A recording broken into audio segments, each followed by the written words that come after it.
many of you sitting here, if I were to ask you a question that you think you could have achieved far more than what you have achieved so far? If I can see your hands. If I were to ask you, how many of you have had this frustration of seeing somebody less talented than you, somebody less intelligent than you, but have achieved far more than what you have achieved? And how many of you have worked for organizations which started with great promise, but never lived to see their own potential? Maybe not, so that's good. But I have been the 90-10 guy or the 10-90 guy, and I've always been passionate about understanding why is it that it is the 10% people working in any organization that tend to attract over 90% opportunities. And why is it that the 90% people working in the same organization are fighting for the leftover 10% opportunities? I see some students here, and I want to ask us, why is it that just the 10% of the class tends to get 90% opportunities? And why is it that the 90% of the class wonders why I'm not able to make it? And that's why I want to use shifting gears as a metaphor and help us to decode what is it that 10% people do differently. What is it that the 10% organizations do differently? Even as I'm talking, from 1956 to 2016, out of the Fortune 500 companies, 88% of them have vanished. They are no longer there. In the last 18 years, half of the Fortune 500 companies do not even exist. So in this 15 minutes that I have, I just want to dive deep and help you understand 3 reasons why shift gears. And also, maybe 3 or 4 principles of what it takes to shift gears. Starting with, the first reason I think we need to shift gears is because human beings were designed not just to exist, but to grow. That's the way we have been designed. We never were designed just to have an ordinary existence, but to live a life of significance. Now, my memory goes back to the time when my journey and my pursuit started to understand why 10% people do exceedingly well. And it happened on a particular day which I reckon as my turning point. And I failed as an entrepreneur, and that was way back in 2000. And in that period, I got married. Business was not doing well, and my wife was working. And to just top it all, I was in a situation where the cash flows had dried up. There was nothing coming in, and there were fixed expenses which were going out month after month. And if you know anything about business, it's all about confidence. And my confidence was at its lowest low. Because at that point in time, my wife was working, and 6,054 rupees every month was cut from her salary for a loan which I had taken before marriage. So I was in the lowest low that you can ever imagine. But I believe that was a specific incident. And I also believe that behind every successful man there is a woman. But not only that, I also believe that behind every successful man there is a woman who keeps saying, you are wrong, you are wrong, you are wrong, you are wrong. And most of the time, she's right.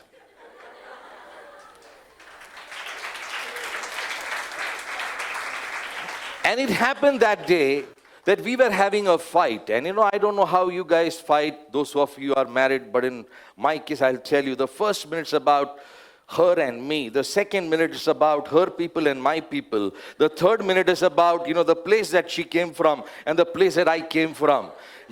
That's how it goes. But on this particular day, I was upset and I was, going fully ballistic. And my wife was calm and she was just silent. I didn't know, because sometimes you just need that cue from there, to keep on. And after 4 minutes, nothing is happening. So she looked at me, she said, I said, what? She said, you said whatever you wanted to say. I said, yeah. She said, I want to tell you only one thing. And this is what I want to tell you. You have become so ordinary. I cannot explain what that word did to me. But that word ordinary spun in my head. It made me cry like a baby. I slumped on the floor. 20 minutes later, I got up with a prayer, God, make me anything, but don't make me ordinary. And that's why I believe human beings are designed not just to exist or live an ordinary life. We are designed for something extraordinary. The second reason I think we need to shift gears is because just like a car, if you don't shift gears, and if you are stuck on gear number 3 and you have no knowledge of how to get into 4, you will only be making noise and pushing the pedal. That is the accelerator. Because of the pressure that you have from yourself and because of the pressure that people put on you. And we all know on 3rd gear, you can press as much as you want the accelerator, but there's only so much that you can achieve in terms of progress.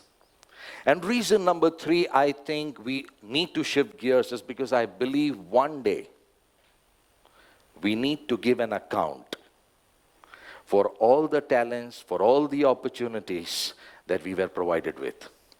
So on that context, let me share with you about 3 principles of shifting gears. And here, I just want to talk about principle number 1, and that is, it's an inside-out game, and that is what one needs to understand. Shifting gears is not an outside-in game, it's an inside-out game. 90% of the people are conditioned to believe that things will change for them when things outside will change. And I think media also has a role there, because we somehow tend to believe that my life will change if the economy changes. My life will change if the government changes. My life will change if so and so will change, yeah. But nothing is further from the truth.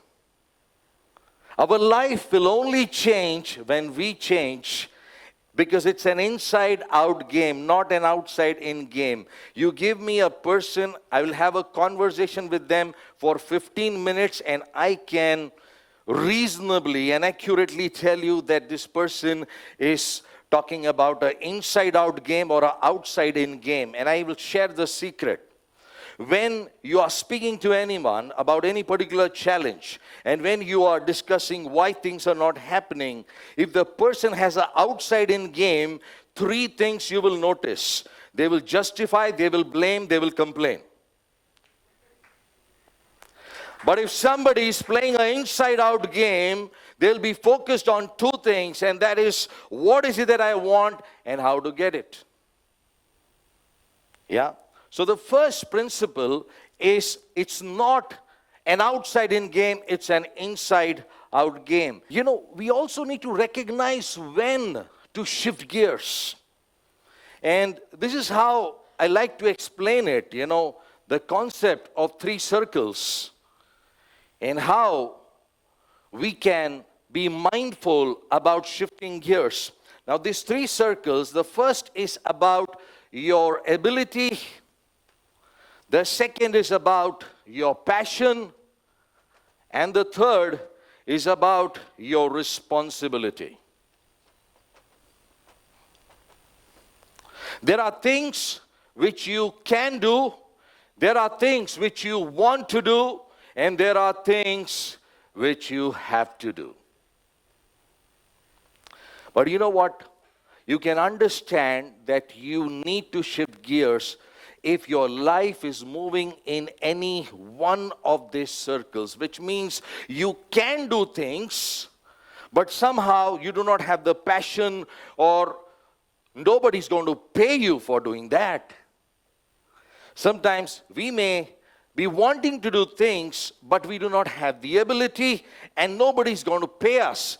And sometimes it's also possible that somebody is paying us for doing something, but somehow we are not having the passion, we are not having the ability. And that's why this becomes the sweet spot. This is the sweet spot. And it should be our endeavor to get into this sweet spot. Now the question is, how do we get into the sweet spot? If you ask me, from whatever I know about people and performance, you need to start from here. Everybody in this room has been given something which falls in their area of responsibility. And if you start doing the small things in an exceptional manner in the area of your responsibility, it has an ability to pull you towards the center. Very soon, you will not have to chase your passion will find you. And very soon, there will be people who will recognize your ability. But most of all, I think the takeaway is that you will be the happiest person on earth.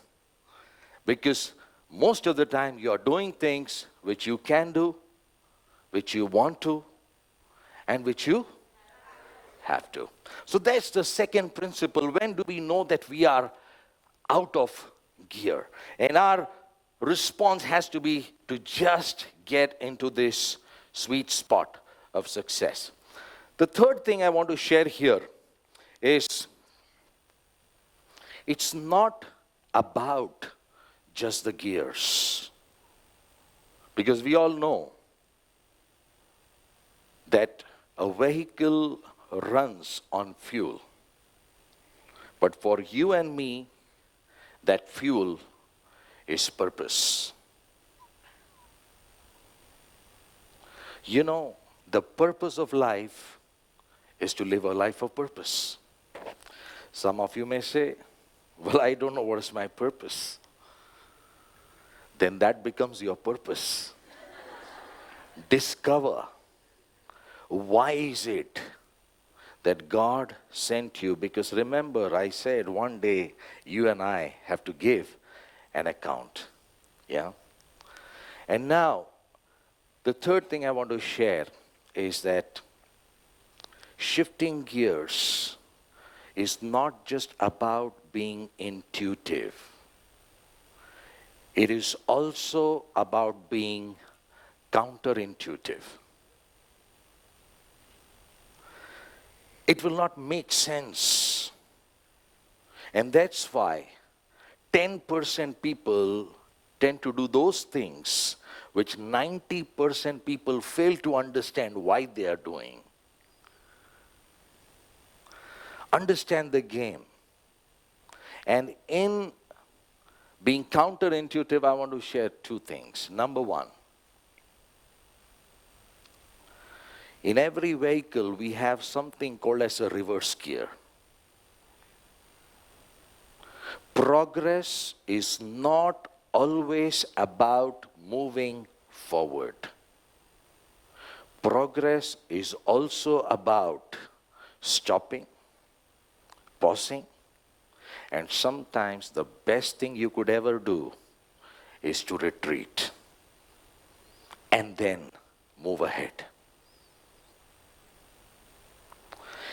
And the last thing I want to share is about being counterintuitive, shifting gears and becoming a person of impact and influence, getting into this 10% who tend to attract 90% opportunities time and time again. You need to remember, it's not about you. It's about others. It's not about what you will get. It's about what you will give. What are the problems you'll be able to solve for people? What are the opportunities that you will be able to create for others? And I just want to close this by doing an exercise, which I hope you will never ever remember. Did I say that wrong? Well, I want to do an exercise which you will never ever forget. And this is what I want you to do. It's an experiential exercise. I want you to do two things. When I say get, you need to breathe in. And when I say give, you need to breathe out. Simple. Get. Give. Get. Give. Get. Get. Get. Keep getting.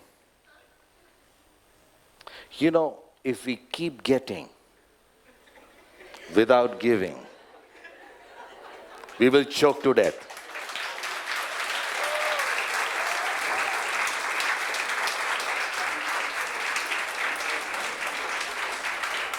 But I am a behavior analyst, and I see somebody in the crowd saying, oh, the opposite is also true.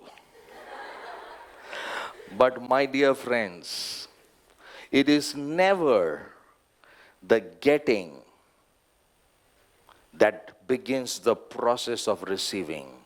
It is always giving that begins the process of receiving.